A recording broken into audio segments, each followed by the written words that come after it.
Boa noite, pessoal. Hoje a gente vai falar um pouco sobre a anatomia do sistema nervoso periférico, né, utilizando alguns disparadores clínicos que eu trouxe. Falando um pouco sobre as características gerais dos nervos periféricos, né, dos nervos espinhais, eles podem ser ou espinhais ou os nervos cranianos, né, e todos os nervos eles são desprovidos de sensibilidade, né, o que quer dizer que uma lesão no próprio nervo não vai causar uma dor de nervo, né? Na verdade, vai causar uma dor referida à região, né, que aquele nervo está inervando, né? Por isso que existe a dor fantasma, que mesmo com um membro amputado, a lesão naquele nervo vai fazer a pessoa, né, o sistema nervoso central, perceber a dor do membro que foi amputado, mesmo ele não estando lá. Todos os nervos eles possuem também uma origem real e uma origem aparente. A origem real é onde estão localizados os corpos dos neurônios daquele nervo, né? Então, como por exemplo, a coluna anterior da medula. E a origem aparente é a saída ou a entrada, né, desses nervos do sistema nervoso central, quando eles se transformam em nervos anatomicamente falando, né, de forma topográfica propriamente dita, como por exemplo os forames intervertebrais, que são as origens de boa parte dos nervos espinhais. Em relação aos componentes funcionais dos nervos espinhais, eles sempre vão possuir dois tipos, né, ou aferente ou eferente, né? Os aferentes podem ser em relação à funcionalidade somática ou visceral, né, como os receptores livres, né, na nossa pele, os corpúsculos de Ruffini, os fusos musculares, né, os órgãos tendinosos, que vão transmitir outros tipos de sensibilidade e a propriocepção, por exemplo, né?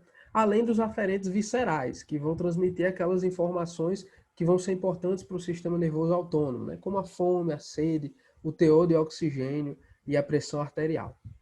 Em relação aos componentes eferentes, né, eles também podem ser somáticos ou viscerais. Os somáticos vão ser aqueles, né, aqueles nervos, aquelas fibras nervosas que vão se direcionar para o músculo estriado esquelético, né, e vão formar a placa motora, né, secretando acetilcolina e com a acetilcolina esterase que vai degradar o excesso de acetilcolina que for secretado. E os eferentes viscerais, que diz respeito às fibras que vão inervar o músculo liso, o músculo cardíaco e as glândulas do nosso corpo. E podem ser colinérgicas ou noradrenérgicas, né, fazendo parte, respectivamente, ou do sistema parasimpático ou do sistema simpático. Então, tendo a visão geral dos nervos espinhais, nós temos 31 pares, 8 cervicais, 12 torácicos, 5 lombares e 5 sacrais e 1 coxígeo. E esses pares eles vão poder formar plexos, né? Então nós temos 3 plexos principais: o plexo cervical, o plexo braquial e o plexo lombosacral. Os nervos intercostais eles não formam plexos, né? Eles na verdade vão a trajetória deles vai ser aquela trajetória paralela às costelas, né? E o plexo coxígeo, que na verdade não tem tanta utilidade clínica assim, sendo formado só pela última raiz, S5, e o nervo coxígeo. Em relação à formação do nervo espinhal, tem algumas estruturas que a gente tem que ter sempre em mente, né, que são as raízes, né, dorsal e ventral, uma sempre motora e a outra sempre sensitiva. Elas se unem formando o tronco do nervo espinhal, e esse tronco ele sempre vai emitir um ramo dorsal e um ramo ventral. Sendo que o ramo ventral ele é praticamente uma continuação, né, do próprio tronco do nervo espinhal. E geralmente é ele que vai colaborar na formação do plexo, né? E enquanto o ramo dorsal, na maioria das vezes, ele vai emitir, ele vai ser muito fino, né? Vai ser um ramo bem mais fino do que o ramo ventral, porque ele vai emitir só alguns ramos para a inervação cutânea, né? Mas tem alguns ramos de alguns nervos que também inervam músculos, tá? Mas, em geral, são menos importantes do que os ventrais. Então, aqui nós temos o nosso primeiro caso disparador. Uma mulher de 33 anos deu entrada no ambulatório de neurologia com queixa de dor de cabeça de intensidade variável que tinha origem na região da nuca e se irradiava para a cabeça. Ao exame físico, apresentou dor à palpação da musculatura da nuca, sem dor à palpação de processos espinhosos cervicais. Em determinado momento do exame, foi identificado o ponto muscular específico que desencadeou a dor referida pela paciente, sendo diagnosticada com uma determinada doença. foram receitados anti-inflamatórios e fisioterapia. Então, esse é o nosso primeiro disparador. Segundo disparador, né, um paciente masculino de 19 anos chegou no serviço especializado em doentes politraumatizados, com queixa de intensa dispneia após lesão por arma de fogo. O exame clínico revelou pouca expansibilidade do hemitórax esquerdo associada à redução no murmúrio vesicular ipsilateral e diminuição de força na abdução do ombro. Foi feita uma radiografia de tórax em AP. Então, em suma, esses foram os achados desse caso, né? O paciente está com dispneia, pouca expansibilidade do hemitórax esquerdo, pouco murmúrio vesicular e déficit de força na abdução do ombro. E essa foi a radiografia. Alguém quer dizer qual é o achado aqui? Mas eu acho que, né, todos sabem qual o principal achado nessa radiografia. No caso, a coisa mais importante nessa radiografia é a elevação da hemicúpula diafragmática esquerda, né? Ela está muito mais elevada do que a direita. E o que é que esses dois casos têm em comum, né? Apesar de serem bem diferentes, ambos os casos eles têm relação com lesões no plexo cervical. E como a gente consegue ver aqui, o plexo cervical ele é extremamente complexo, né? Não dá para a gente ficar decorando os nervos e nem tem tanta utilidade assim. Mas o que a gente precisa lembrar é que ele é formado pelas raízes C1, C2, C3 e C4, e essas raízes elas vão fazer arcos entre si, né? Um arco de C1 até C2, até C3, até C4, que não está apresentado aqui nesse esquema, mas não tem problema. E desses arcos é que vão sair todos os ramos desse plexo. E agora a gente vai olhar alguns dos ramos principais. Os ramos puramente sensitivos mais principais vão ser o nervo occipital menor e o nervo auricular maior, né, que são os dois maiores nervos sensitivos desse plexo. E em relação aos músculos que são inervados por ramos do plexo cervical, a gente tem o esternocleidomastoide, o trapézio, o levantador da escápula e o escaleno anterior. De forma que as ações que a gente tem que investigar em possíveis lesões do plexo cervical são a capacidade de fazer a elevação do ombro, né, a elevação da escápula e a flexão e rotação da cabeça. E o principal nervo, que é o nervo misto desse plexo, sem sombra de dúvidas, é o nervo frênico, né, que recebe fibras das raízes C3, C4 e C5 e inerva o diafragma. E era justamente a lesão do nervo frênico a responsável pelo caso número 2, né? Foi uma lesão por arma de fogo que acabou afetando o nervo frênico e causando aquela sintomatologia respiratória no paciente. Outras causas de lesões do plexo cervical, né, vão ser, além de traumatismos por acidentes, traumatismos cirúrgicos, né, como, por exemplo, cirurgias cardiovasculares podem cursar com lesão do nervo frênico, e neoplasias, né, metástases ou linfomas que vão pressionar mecanicamente esse nervo. Aqui nós temos uma visão geral anatômica, né, do plexo cervical e, de forma enfatizada, o nervo frênico, né, recebendo a contribuição das três raízes, de C3 a C5. E fazendo sua trajetória para o mediastino, né, ele percorre todo o mediastino para chegar no diafragma. Aqui um pouco sobre os dermátomos sensitivos, né, que estão relacionados ao plexo cervical. O principal vai ser esse dermátomo aqui em roxo, né? Ele vai receber a inervação cutânea do plexo cervical, enquanto esse dermátomo em laranja, ele vai receber mais inervação daqueles ramos dorsais que não vão contribuir para o plexo cervical, mas vão enviar ramos, né, para essa região de sensibilidade. E aqui a gente tem os dermátomos da face, né, que são os ramos do trigêmeo. E aí, nós temos duas patologias que podem estar envolvidas com essa sensibilidade, né? A neuralgia occipital, a neuralgia de Arnaud, que está relacionada a um problema no nervo occipital maior. Existem várias etiologias possíveis que podem levar a isso, né? É uma neuralgia do nervo occipital maior, que é um desses ramos dorsais, né, que vem lá da raiz de C2. E a cefaleia cervicogênica, que pode ser causada por compressão do nervo occipital menor, que faz parte, esse sim, do plexo cervical, né? E é a patologia responsável pelo caso 1 que a gente viu, né? Lá na imagem, a gente percebe que a paciente ela referia a dor exatamente nessa região, irradiando um pouco, né, para a região occipital, mas de fato a patologia era a cefaleia cervicogênica. E alguns pontos para exame dos dermátomos dessas regiões são a protuberância occipital, para avaliar o dermátomo número C2, a fossa supraclavicular, para avaliar C3, e a articulação acromioclavicular, para avaliar C4. Caso número 3. Você estava atendendo na UPA do BH quando um colega te chamou para ver um caso porque ele sabia que você entendia muito de neuro.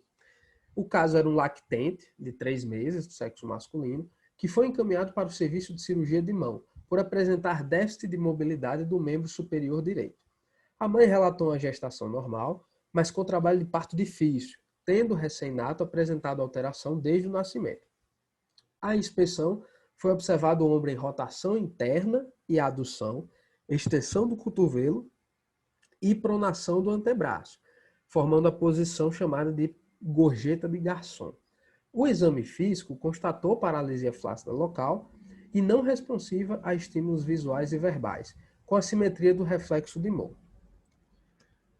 Um mês depois, na pediatria, você se deparou com um bebê que te lembrou o caso anterior. Esse bebê, ele não apresentava déficits no movimento do ombro, né? Os movimentos do ombro estavam conservados, e ele apresentava um cotovelo em flexão e supinação, com uma mão em garra paralisada.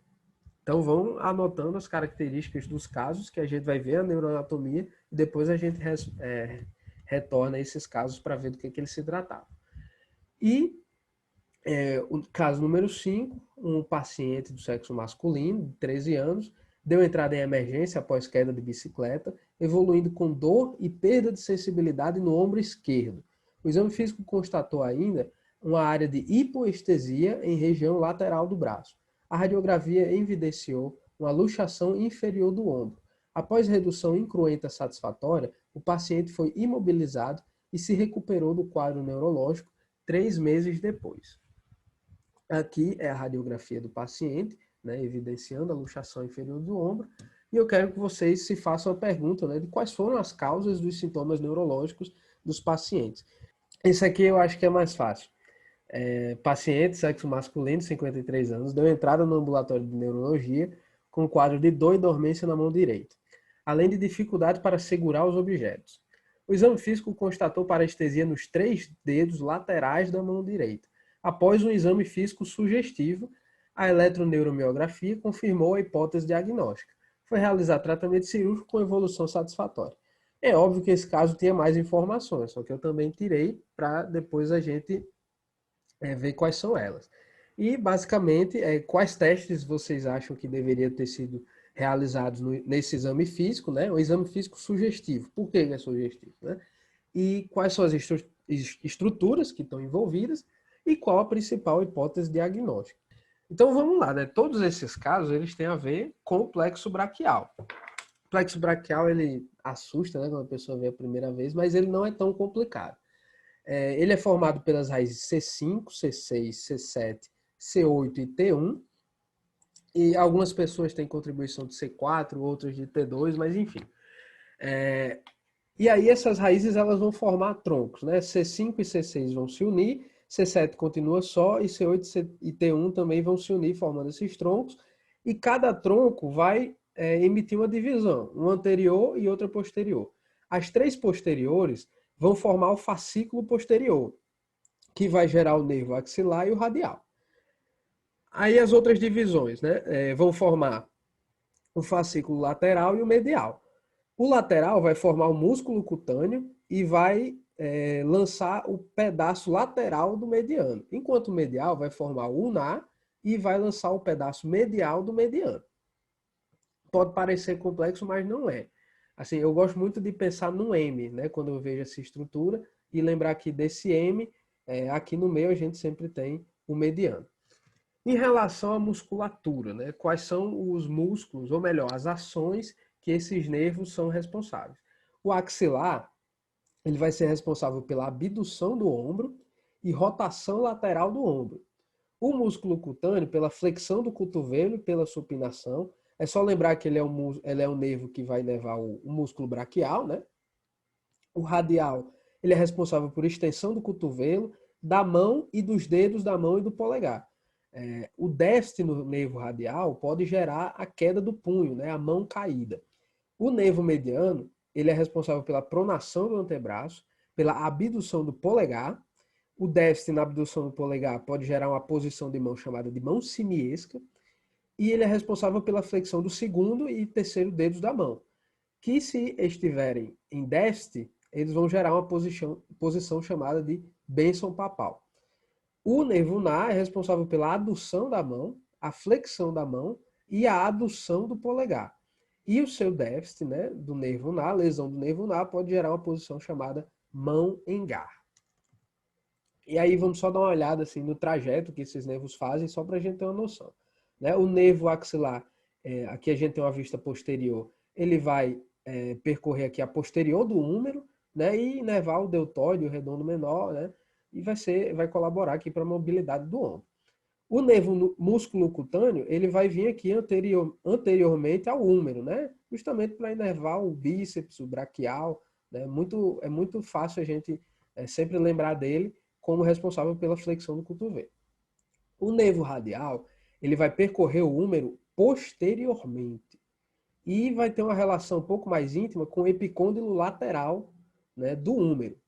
Mas, de resto, ele percorre posteriormente, o que faz todo sentido, uma vez que a principal ação dele, como a gente viu, vai ser extensora, né, tanto do braço quanto da mão. O nervo mediano, ele já vai percorrer anteriormente, né, que a gente tem uma vista anterior, e vai inervar esses músculos anteriores do braço, né? Portanto, músculos anteriores do braço vão estar mais relacionados com a flexão do punho, né? E aqui o nervo ulnar, ele vai percorrer aqui posteriormente ao epicôndilo medial do húmero e vai inervar esses outros músculos que vão ser responsáveis também pela flexão dos dedos da mão. Tá? Então, tanto o ulnar quanto o mediano, eles colaboram para a flexão dos dedos da mão. Por isso que, em nenhum dos casos, a gente vai ter uma inervação, uma perda de mobilidade completa, né? Nessa ação, em caso de perda de um ou de outro nervo. E aqui os dermátomos. Um pouco sobre os pontos, né, que a gente pode usar para fazer o exame. O C5 a gente pode verificar nas clavículas, a transição C5-C6 na parte lateral aqui dos membros superiores, o polegar em C6, o dedo médio em C7 e o dedo mínimo em C8, e a transição aqui C8-T1 na parte medial, né, do membro superior, e T2 no ápice da axila. E aqui é a vista posterior, né, mas os mesmos dermátomos que a gente já conversou. E aqui é que está talvez a parte mais importante, né, que a gente tem que lembrar da sensibilidade. Basicamente que o axilar, né, ele vai inervar sensorialmente, a parte lateral do ombro. O radial vai ser responsável majoritariamente pela parte posterior, né, do braço, do antebraço e da mão aqui, dos 3 dedos laterais. O ulnar, ele vai inervar de forma cutânea o dedo mínimo e a metade do quarto dedo, né? E o nervo mediano, as pontas dos dedos, né? E a parte lateral da mão, né? O polegar e os dedos 1, 2 e metade do dedo 3. Então, vamos às respostas dos casos 3 e 4 primeiro, que são os 2 bebês. Então, o primeiro apresentava aquela rotação interna e adução do ombro, com extensão do cotovelo e pronação do antebraço. O segundo era meio que o contrário, né? Tinha o movimento do ombro conservado e o cotovelo estava em flexão e supinação e mão em garra paralisada. Vamos voltar lá. Eu acho mais fácil, na verdade, lembrar assim do trajeto que eles fazem. Então, tipo, o nervo axilar, sempre lembrar que ele está envolvido com o ombro. O músculo cutâneo, como eu falei, é fácil, né? Só lembrar da flexão do cotovelo. O radial, como ele vai percorrer o braço posteriormente, é sempre lembrar que a principal ação dele vai ser de extensão, né? E o mediano, deixa eu voltar lá na tabelinha, ele sempre lembrar que como ele está envolvido com a parte lateral, né, o polegar, o segundo e o terceiro dedo, ele vai ser responsável pela flexão desses dedos, enquanto o ulnar pela flexão do resto da mão. E aí, por isso que ele vai fazer essa mão em garra. E aí, uma coisa que é importante lembrar, que quando o nervo, né, ele é acometido, ele vai perder o tônus dessa ação. Então, a mão em garra, ela vem por causa do tônus predominante do radial, né? Porque você perde o nervo ulnar e aí você perde o tônus flexor da mão. E aí o radial vai fazer a extensão da mão, né? Então, sempre lembrar disso. A bênção papal do nervo mediano, por exemplo, é o mesmo esquema. Como você vai perder o tônus do segundo e do terceiro dedos, né, a flexão, o tônus de flexão desses dedos, esses dedos eles vão ficar em extensão. E aí vai ficar parecendo que é a mão do Papa quando ele faz uma bênção, do bispo, na verdade. Né? Depois eu vou mostrar uma foto mais para frente.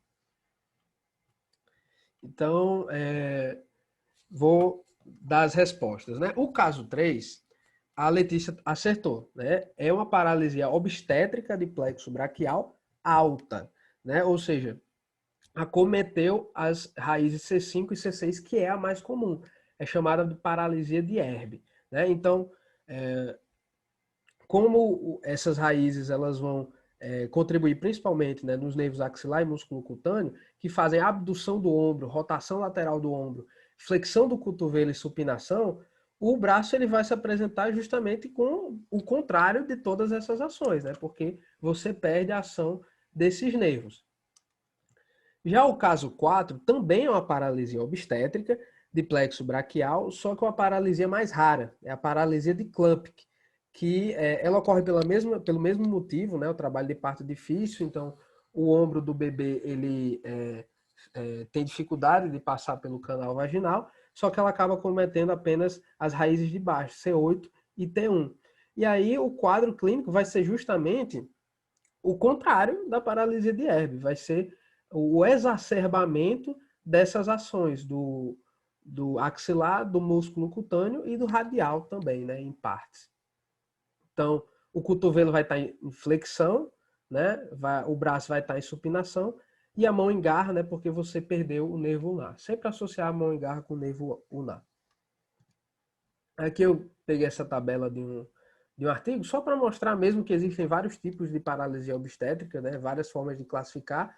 Essa primeira é a mais comum, né, mas também pode ter a de Erbe estendida, que além de C5 e C6 você tem C7, tem a de Klumpke que é rara e pode ter a total, que é de todas as raízes, e aí todo o braço vai estar completamente imobilizado e sem sensibilidade. E aqui a gente tem, né, a paralisia de Erbe, né, o braço em mão de gorjeta, e a paralisia de Klumpke, né, com esses sinais. E vocês saberiam me dizer qual é o nervo acometido em cada uma dessas posições clássicas? O punho caído, a bênção papal e a mão em garra. Nervo radiano, nervo mediano e nervo ulnar. E aí vamos para as respostas dos casos 5 e 6. Eita, deu spoiler já, né? O caso 5 era o do adolescente, né? Andando de bicicleta, que teve a luxação de ombro, e aí ele, né, era uma lesão traumática do nervo axilar. Deixa eu lembrar qual era o caso 6, é bom que a gente até dá uma lida.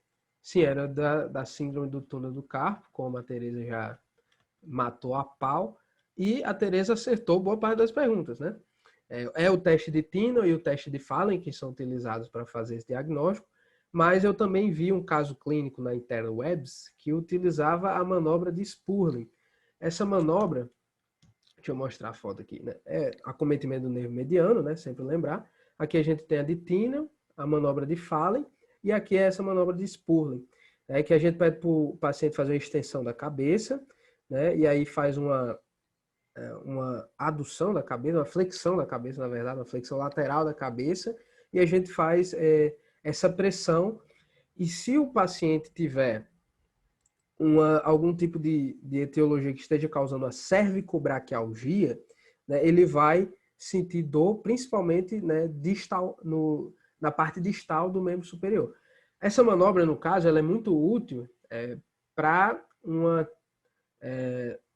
triagem, digamos assim, porque ela não tem uma especificidade muito alta, de hérnias de disco cervicais. né, que podem fazer o acometimento ali das raízes que ficam entre o plexo cervical e braquial, gerando uma cervicobraquialgia, né? Então, sempre que tiver suspeita de uma hérnia de disco cervical, essa manobra tem que ser feita.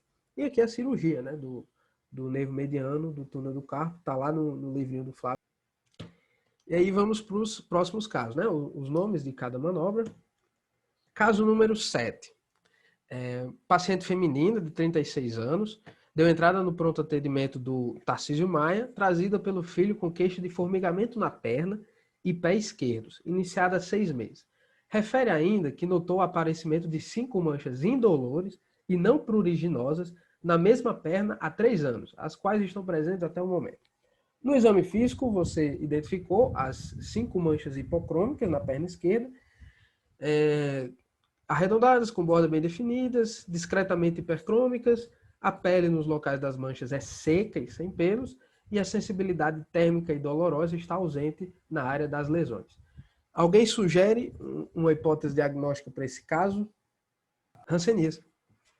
É a neuropatia, né, causada pelo bacilo de Hansen, e eu coloquei esse caso mais para mostrar a posição de mão simiesca, né? Aqui é uma neuropatia causada pela hanseníase que acometeu tanto o nervo ulnar quanto o nervo mediano, perdão, né? Então a gente tem uma mistura da mão simiesca, que é justamente esse polegar aqui, ó, né, que lembra, simiesca porque lembra um símio, né? Lembra um macaco, lembra a mão de um macaco. E uma mistura da mão em garra também, né? Devido ao acometimento do nervo ulnar. E a gente percebe também que a mão está completamente seca, né? Devido à perda dos nervos, das fibras autonômicas, né? Enfim, não tinha muito mistério esse caso, não. Vamos para o caso número 8. Paciente masculino, 23 anos, deu entrada na emergência, com deformidade no braço direito após ser alvejado em tiroteio. No exame neurológico, ele evidenciou anestesia na região X do antebraço e um déficit de Y do punho e dos dedos. A radiografia evidenciou a fratura do húmero. Aqui na radiografia a gente vê o húmero do paciente completamente estraçalhado. O paciente foi encaminhado ao centro cirúrgico para o tratamento da fratura exposta. O que eu queria perguntar a vocês é se alguém justamente sugere, se não viram no spoiler da Jequiti, que eu passei bem rápido, o que seria a região X e qual que seria esse déficit Y do punho. E aqui a dica é pensar no húmero, né? Qual seria o nervo que está mais relacionado a esse trajeto aqui posterior ao húmero e tal. No caso, a região posterior do braço, né? Então, a região X é justamente a região posterior do braço e o déficit Y é o déficit de extensão do punho. Então, o punho desse paciente ele vai se apresentar caído, né? Porque se você perde a extensão do nervo radial, você tem a mão caída. E lembrar também da síndrome do sábado à noite, que eu até ia colocar um caso, mas eu achei que já tinha caso demais, não tinha necessidade. Que vocês, talvez algum de vocês se deparem na literatura, né? Que seria uma lesão do nervo radial por pessoas que dormiram de mau jeito, né? Então a pessoa dorme em cima do braço, acaba lesando o nervo radial e no outro dia acorda com uma hipoestesia na região posterior do braço e um déficit também de extensão do punho, né? E pensa que tá com, sei lá, pensa que tá morrendo. Caso 9. Vamos lá, né? Paciente, 22 anos, serviço de neurologia, perda de movimento do pé esquerdo e há 4 meses, durante a atividade esportiva, sofreu uma luxação posterior do joelho. A inspeção apresentou o pé caído e o exame físico constatou uma paralisia de toda a musculatura abaixo do joelho e perda de sensibilidade em toda a região abaixo do joelho, com exceção na área medial da perna e do pé. Então lembrem das informações. Se quiser tirar o print e tal, eu vou passar mais uns casos e aí a gente retoma a neuroanatomia. Caso número 10. Um homem de 46 anos chegou à emergência em decorrência da queda de uma altura de 5 metros e, após serem afastadas outras comorbidades, foi encaminhado à ortopedia. Apresentava à inspeção aumento de volume na região de coxa direita, com rotação externa e encurtamento do membro inferior e área de anestesia na região anterior da coxa e medial do membro inferior em questão. O exame físico acrescentou um déficit de extensão da perna. Tomografia confirmou a luxação anterior do quadril e após cirurgia foi acompanhado ambulatorialmente e obteve melhora após 2 meses. Caso número 11. Mulher de 45 anos procurou o ambulatório de neurologia queixando-se de dor na coxa esquerda associada à dormência. Correlacionou o início do quadro clínico a tratamento cirúrgico de fratura do punho esquerdo, realizado há 3 meses e comprovado por meio de radiografias. Quando foi retirado enxerto ósseo da região ilíaca. Então, ela passou por uma cirurgia para tirar um enxerto ósseo da região ilíaca e aplicar em algum outro lugar, e depois começou a ter essas queixas. Ao exame físico, apresentou hipoestesia em região anterolateral da metade inferior da coxa esquerda. Você encaminhou, sabiamente, a paciente para a doutora Samila. A doutora Samila fez uma eletroneuromiografia e evidenciou uma diminuição da condução de um estímulo nervoso local. Foi decidido tratamento conservador com melhora da sintomatologia apresentada após 5 meses. Lembrem da sintomatologia. Então vamos lá, todos esses casos estão relacionados a lesões do plexo lombosacral. O plexo lombosacral, ele inclui as raízes de L1 a S3 e alguns autores dividem ele em plexo lombar e plexo sacral. Só que essa divisão ela é meramente anatômica mesmo, porque esses dois plexos eles vão lançar um ramo vai para o outro lança para os ramos vão se unir. Então, de fato, alguns autores preferem não fazer essa divisão e chamar tudo de plexo lombosacral. De forma bem geral, esses plexos, as raízes desses plexos, elas vão sempre emitir divisões anteriores e posteriores. De forma que as divisões anteriores elas vão se juntar e as posteriores também vão se juntar, cada uma formando os principais nervos. Então, as raízes L2, L3 e L4 vão lançar ramificações anteriores que vão se unir no nervo obturatório e ramificações posteriores que vão se unir para formar o nervo femoral. L4, L5, S1, S2 e S3 vão emitir ramificações anteriores que vão formar o nervo tibial e ramificações posteriores que vão formar o nervo fibular comum. Esses dois nervos, durante a trajetória na coxa, eles estão juntos, né? Unidos por uma bainha que vai envolver os dois, formando um nervo muito grande, que é o nervo ciático, né? Então, o nervo ciático, na verdade, é uma união desses dois nervos que mais ou menos ali na fossa poplítea vão se separar de fato. Então, aqui a gente tem o plexo lombar, em amarelo, essas divisões posteriores, né? E em verde, as divisões anteriores, e as posteriores formando o nervo femoral, principalmente, né? E as anteriores, o nervo obturatório. Aqui o plexo sacral, né, bem mais complexo, bem mais ramificado, mas também tem esse padrão anterior e posterior, de forma que as posteriores vão formar, além dos nervos glúteos, né, glúteo superior e glúteo inferior, o nervo fibular comum e as anteriores, o nervo tibial, que vão correr juntas, né, as suas trajetórias, formando o nervo ciático. E aí vamos ver quais são as ações desses nervos, né, as principais ações. O nervo femoral ele vai ser responsável pela flexão do quadril e extensão do joelho. O obturatório pela adução e rotação lateral do quadril.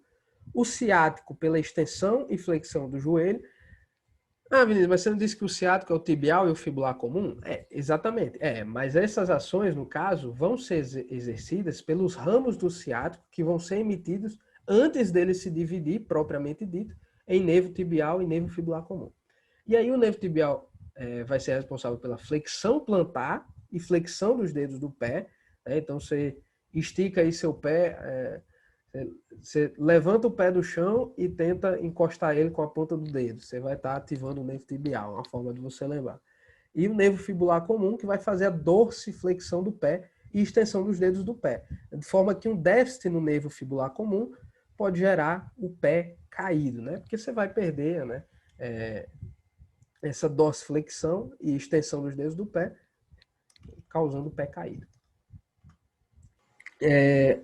E aí, uma forma que eu acho, né, da mesma forma do plexo braquial, que eu acho muito interessante de da gente pensar é sempre lembrando das trajetórias dos nervos, porque aí a gente lembra quais são as musculaturas, né, os grupos musculares que eles estão inervando. Então, o nervo femoral, ele vai inervar essa parte anterior da coxa, né? Enquanto o nervo obturatório, essa parte mais medial da coxa, né? Por isso que ele vai ser o responsável pela rotação lateral da coxa. Aqui o nervo ciático, ele vai, aqui é uma vista posterior, né? Então ele vai percorrer o húmero posteriormente, e aqui na região da fossa poplítea, ele vai se dividir em nervo tibial e fibular comum. O tibial, ele vai prosseguir aqui de forma medial e posterior, né? Então ele vai inervar essa musculatura aqui posterior, né? E o nervo fibular comum, essa região mais lateral e anterior, né? E aqui uma olhada nos dermátomos, né? Alguns dos pontos dos dermátomos. A região inguinal, falta o L aqui, para verificar L1, né?